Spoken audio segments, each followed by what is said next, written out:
how to collect your action figure data. Step 1, know your independent variable. That could be mass, height, or the distance from the fulcrum. If you're changing mass, you'll drop objects of different mass.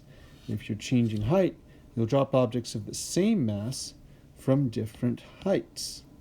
And if you're changing distance from the fulcrum, you'll use the same mass and the same height, but you'll move the figure, or you'll move the fulcrum. So know your controls.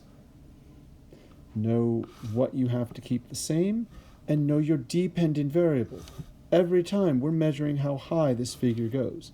That's why I have marks on the page so that I can see how high the frog goes, and I can mark its height. Finally, we'll record our data. In this case, I'm going to change the mass, record the height of the figure, and I'm going to control for height and fulcrum distance. Right, these two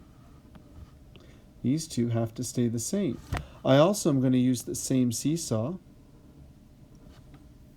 and the same frog. I'm also going to use the same seesaw and the same frog. So let's watch how the data collection goes. I start with the small mass, I drop it, and I get just a little X. I drop it again, it just goes up like that. I make an X on the paper. Drop it again, that little X. These X's are right near the 5 centimeter mark. And I can use my ruler to figure out exactly how high they are. There, that was my next trial. It was up around here. You see, it doesn't have to take very long. I'm on to my next bigger mass.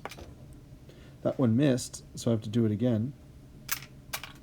Right, that went all the way up there.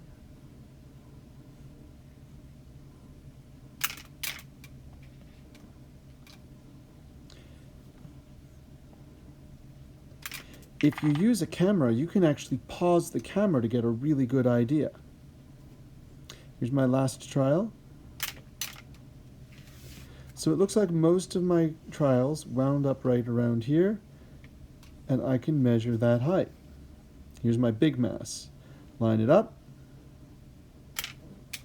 Whoa, that went all the way up there.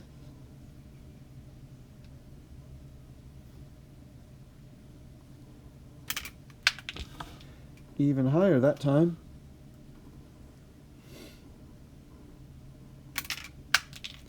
Right in here.